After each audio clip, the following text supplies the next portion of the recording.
안녕하십니까? 삶의 지혜와 역사의 깊이를 탐구하는 이 시간, 여러분과 함께하게 되어 기쁩니다. 오늘 우리가 함께 나눌 이야기는 혼란하고 어려운 시대를 살아가는 우리 모두에게 던져지는 근원적인 질문에서 시작합니다. 바로 어떻게 이 삶의 전투에서 승리하며 굳건히 서 있을 수 있는가 하는 것입니다. 본격적인 말씀의 여정을 시작하기에 앞서 잠시 여러분의 마음을 모아주시면 감사하겠습니다. 만약 오늘 이 이야기가 여러분의 마음에 울림을 준다면 좋아요와 공유를 통해 이 은혜를 주변의 소중한 이들과 함께 나누어 주십시오. 여러분의 나눔은 지치고 힘든 영혼들에게 큰 위로와 힘이 될 것입니다. 또한 저희 채널을 구독하시면 앞으로도 계속해서 여러분의 믿음의 여정에 동반자가 되어드리겠습니다. 이 귀한 사역에 동참해주시는 모든 분들께 하나님의 크신 축복이 함께하기를 기도합니다. 오늘 우리가 깊이 묵상할 말씀은 사도 바울이 에베소 교회에 보낸 편지 에베소서 6장 10절에서 13절까지의 말씀입니다. 이 말씀은 우리에게 악한 날에 어떻게 능히 대적하고 모든 일을 행한 후에 굳건히 설 수 있는지 그 비결을 가르쳐줍니다. 만약 인류가 악한 날에 처해 있다고 말할 수 있다면 바로 지금 우리가 그러한 시대를 살아가고 있는지도 모릅니다. 매일같이 쏟아지는 뉴스들은 우리의 마음을 불안하게 하고 예측할 수 없는 미래는 우리를 두렵게 합니다. 히브리서 12장에서 말하는 것처럼 우리 앞에 놓인 인생이라는 경주를 어떻게 완주할 수 있을까요? 이것이 바로 성경이 다루는 핵심적인 문제입니다. 성경은 바로 이 문제에 직면한 사람들을 돕기 위해 기록된 책입니다. 성경이 가장 먼저 알려주는 것은 왜 우리 삶에 문제가 있고 왜 악한 날과 같은 고통이 존재하는지에 대한 이유입니다. 세상에는 여러 가지 설명들이 있지만 성경은 오직 자신만이 유일하고도 충분한 해답을 가지고 있다고 말합니다. 그 원인은 바로 마귀의 관계이며 정사들과 권세들, 이 어둠의 세상 주관자들과 하늘에 있는 악의 영들 때문이라고 성경은 분명히 밝힙니다. 만약 우리가 이 영적인 실체를 명확히 인지하지 못한다면 우리가 나누는 다른 모든 이야기들은 결국 공허한 메아리가 될 뿐입니다. 세상은 스스로가 점점 더 나아지고 있다고 믿고 싶어 하지만 우리가 마주한 현실은 우리로 하여금 더 깊은 차원에서 삶을 성찰하도록 요구하고 있습니다. 그리고 깊이 생각하면 할수록 성경의 진단이 얼마나 정확한지 깨닫게 됩니다. 하지만 성경은 문제의 원인을 진단하는 것에서 그치지 않습니다. 더 중요한 것은 그 문제에 성공적으로 대처할 수 있는 유일한 길을 우리에게 제시한다는 점입니다. 사도 바울은 이렇게 외칩니다. 주 안에서와 그 힘의 능력으로 강건하여지라. 이것이 유일한 길입니다. 하나님의 전신갑주를 입으라. 이것이 마귀의 관계를 능히 대적하고 악한 날에 쓰러지지 않고 굳건히 서기 위한 유일한 방법입니다. 그렇다면 오늘 이 아침 우리는 어떻게 주 안에서 강건해지고 그분의 능력을 덧입을 수 있을까요? 이것이야말로 교회의 유일하고도 가장 중요한 사명입니다. 교회의 역할은 단순히 사람들에게 일반적인 위로를 건네는 곳이 아닙니다. 많은 사람들이 어려움에 처했을 때만 교회를 찾습니다. 질병, 사별, 슬픔 앞에서 교회는 위로를 줄 수 있다고 믿기 때문입니다. 물론 교회는 위로를 줍니다. 하지만 그 위로는 오직 그리스도인, 즉 하나님의 말씀을 믿고 받아들이며 그 말씀대로 살아가는 사람들에게 주어지는 것입니다. 믿지 않는 자에게 성경이 약속하는 위로는 없습니다. 교회의 사명은 세상사에 대해 이렇다 저렇다 논평하는 것도 그럴듯한 도덕적 훈계를 늘어놓는 것도 아닙니다. 교회의 진정한 사명은 디모데에게 보낸 편지에서 바울이 말했듯 진리의 기둥과 터가 되는 것입니다. 즉, 세상 사람들 앞에 하나님의 진리를 선포하는 것입니다. 그 진리란 무엇입니까? 그것은 환경을 바꾸려 애쓰는 것이 아니라 어떤 환경 속에서도 능히 승리할 수 있는 사람을 만들어내는 것입니다. 오늘날 많은 교회가 세상을 바꾸고 사건에 영향을 미치려 애쓰지만 그것은 교회의 본질적인 사명이 아닙니다.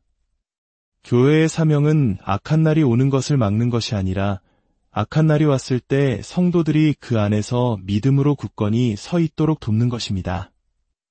이 세상은 마지막 심판의 날까지 악한 곳으로 남아있을 것입니다.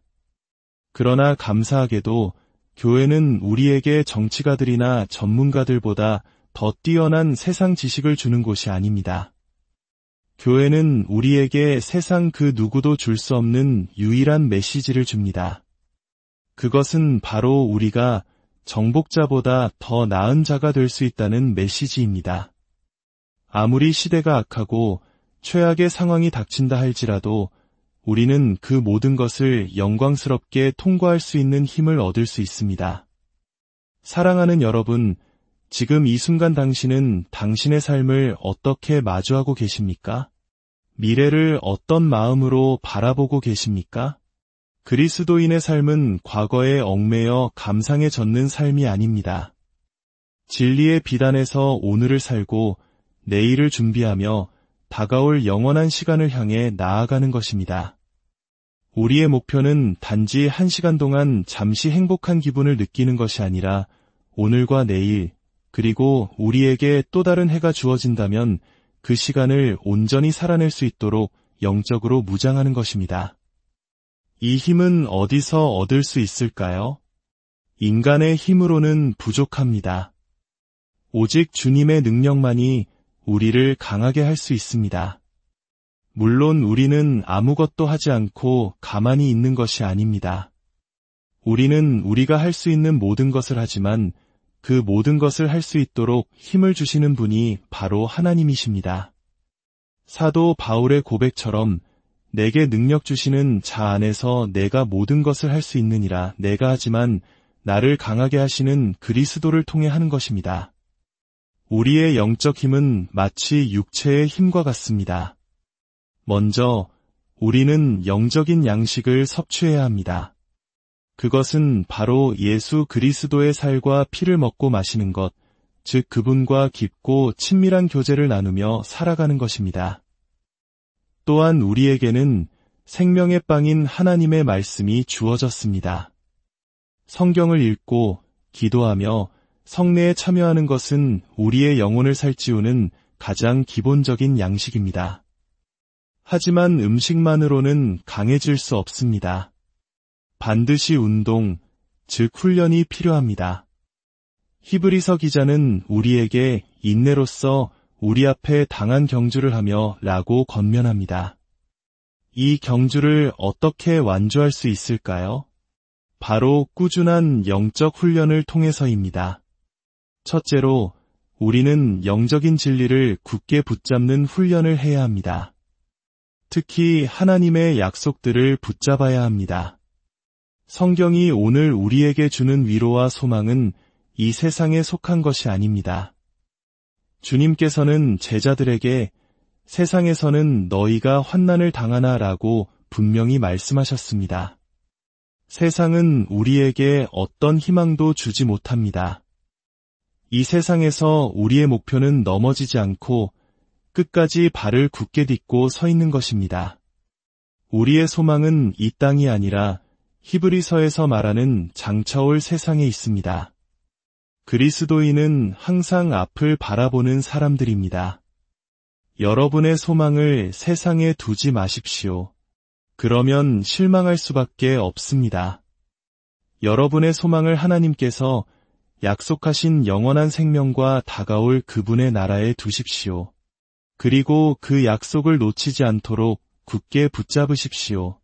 둘째로, 우리는 성장하는 훈련을 해야 합니다. 히브리서 5장은 영적으로 성장하지 못한 히브리 그리스도인들을 책망합니다. 그들은 마땅히 다른 사람을 가르치는 선생이 되었어야 했지만 여전히 젖이나 먹어야 할 어린아이와 같았습니다. 단단한 음식은 장성한 자의 것이며 그들은 지각을 사용함으로 연단을 받아 선악을 분별하는 자들이라고 말합니다. 이 말씀은 오늘 우리에게 큰 도전이 됩니다. 세상은 희망을 잃고 방황하고 있습니다. 우리는 그들에게 희망을 줄 수 있습니까? 내 옆집 이웃이 세상의 소식에 두려워 떨고 있을 때 우리는 그를 가르치고 위로할 준비가 되어 있습니까? 만약 그렇지 못하다면 그 이유는 우리가 하나님의 말씀을 얄팍하게 알고 있기 때문일 것입니다. 우리는 우리의 지각을 사용하여 즉 시간을 내어 성경의 깊은 진리들을 배우고 묵상하는 훈련을 해야 합니다. 우리의 믿음의 선조들은 우리보다 훨씬 더 힘든 환경 속에서도 성경을 연구하고 그 진리 위에 굳게 섰습니다. 그들은 영적인 거인이었습니다. 우리도 다시 그 자리로 돌아가야 합니다. 믿음의 성장은 저절로 일어나지 않습니다. 지름길은 없습니다. 꾸준히 말씀을 먹고 그 말씀을 삶으로 살아내는 훈련이 필요합니다. 셋째로, 우리는 함께 모여 훈련해야 합니다. 히브리서 10장은 모이기를 패하는 어떤 사람들의 습관과 같이 하지 말고 오직 권하여 그날이 가까움을 볼수록 더욱 그리하자고 말합니다. 혹시 이 자리에 특별한 주일에만 교회에 오시는 분이 계십니까? 만약 그렇다면 여러분은 결코 영적으로 성장할 수 없으며 성경이 주는 깊은 위로를 경험하기 어려울 것입니다. 교회는 하나님의 기관입니다. 하나님께서는 교회를 통해 사도, 선지자, 복음 전하는 자, 목사와 교사를 주셔서 성도를 온전하게 하여 봉사의 일을 하게 하며 그리스도의 몸을 세우려 하셨습니다. 설교를 듣고 성도들과 교제하며 서로를 격려하는 것은 우리가 함께 강해지는 매우 중요한 훈련입니다. 그날이 가까워 올수록 우리는 더욱 모이기에 힘써야 합니다. 마지막으로 우리는 믿음의 선진들을 바라보며 훈련해야 합니다. 히브리서 11장은 믿음의 장으로 불립니다. 히브리서 기자는 우리에게 허다한 증인들이 구름같이 우리를 둘러싸고 있으니 라고 말하며 믿음으로 살았던 위대한 인물들을 소개합니다. 아벨, 노아, 아브라함, 모세, 다윗과 같은 믿음의 거인들을 보십시오. 그들도 우리와 똑같은 세상, 아니 어쩌면 우리보다 더 혹독한 세상을 살았습니다. 그들은 돌에 맞고 톱으로 켜는 것과 시험과 칼로 죽임을 당하며 궁핍과 환난과 학대를 받았습니다. 세상이 감당하지 못할 사람들이었습니다. 그들이 어떻게 그 모든 것을 이겨낼 수 있었을까요? 그 비결은 그들이 주 안에서와 그 힘의 능력으로 강건하였기 때문입니다. 그들은 하나님의 진리를 이해하기 위해 그들의 지각을 훈련했습니다. 모세와 같이 장차올 상 주심을 바라보며 세상의 부귀영화를 버릴 수 있는 분별력을 가졌습니다. 그들의 이야기는 우리에게 용기와 격려를 줍니다. 우리가 지치고 힘들 때 히브리서 11장을 읽어보십시오. 그들의 믿음 앞에서 우리는 스스로를 부끄러워하게 될 것이며 동시에 하나님께서 저들을 도우셨다면 나도 도우실 것이다라는 새로운 힘을 얻게 될 것입니다. 그러나 우리가 바라보아야 할 궁극적인 대상은 바로 예수 그리스도이십니다. 히브리서 12장은 이렇게 결론을 맺습니다. 믿음의 주요 또 온전하게 하시는 이인 예수를 바라보자. 그는 그 앞에 있는 기쁨을 위하여 십자가를 참으사 부끄러움을 개의치 아니하시더니 하나님 보좌 우편에 앉으셨느니라. 하나님의 아들이신 예수님께서 이 죄악으로 가득한 세상에 오셨습니다. 그분은 고난을 당하시고 죄인들의 거역을 참으셨으며 피 흘리기까지 싸우셨습니다. 어떻게 그럴 수 있었을까요? 바로 그분 앞에 놓인 기쁨, 즉 우리를 구원하고 영광으로 이끄실 그 미래를 바라보셨기 때문입니다. 그분은 십자가를 견디셨고 부끄러움을 이기셨습니다. 이것이 바로 우리가 경주를 달리는 방법입니다. 이것이 우리 믿음을 세우는 길입니다. 우리는 환경을 바꿀 수 없지만 환경을 초월하여 승리할 수 있습니다. 우리는 정복자보다 더 나은 자가 될 수 있습니다. 예수님을 바라보십시오. 밤새워 기도하셨던 그분을, 하나님의 말씀을 완벽하게 아셨던 그분을, 그리고 그분을 따랐던 모든 믿음의 사람들을 기억하십시오. 사랑하는 성도 여러분, 세상은 지금 여러분을 바라보고 있습니다. 어떻게 이 혼란 속에서 승리하며 살아가는지 그 모범을 찾고 있습니다. 여러분의 지각을 훈련하십시오. 하나님의 약속을 굳게 붙잡으십시오. 믿음의 영웅들에게서 영감을 얻으십시오. 그리고 무엇보다도 우리 믿음의 시작이요 완성이신 예수 그리스도를 바라보십시오. 그리하면 여러분은 주 안에서와 그 힘의 능력으로 강건하여질 것이며 악한 날이 닥쳐왔을 때 능히 서게 될 것입니다. 언젠가 우리도 믿음의 선조들처럼 동굴이나 감옥에서 고난을 당하는 날이 올지도 모릅니다. 그때 우리를 서게 할 유일한 힘은 바로 이 진리를 알고 그 안에서 강해지는 것입니다. 하나님 아버지, 오늘 우리에게 주신 말씀을 감사합니다. 이 험한 세상 속에서 저희 자신의 힘이 아닌 오직 주님의 능력으로 강건하여지기를 원합니다. 저희의 믿음을 훈련시켜 주시고 약속의 말씀을 굳게 붙잡게 하시며 믿음의 선진들을 본받아 끝까지 인내하며 경주하게 하옵소서. 무엇보다 저희의 시선이 항상 믿음의 주요 온전케 하시는 예수 그리스도를 향하게 하옵소서. 그리하여 이 악한 날에 굳건히 서서 모든 일을 행한 후에서는 저희 모두가 되게 하여 주시옵소서. 예수 그리스도의 이름으로 기도합니다.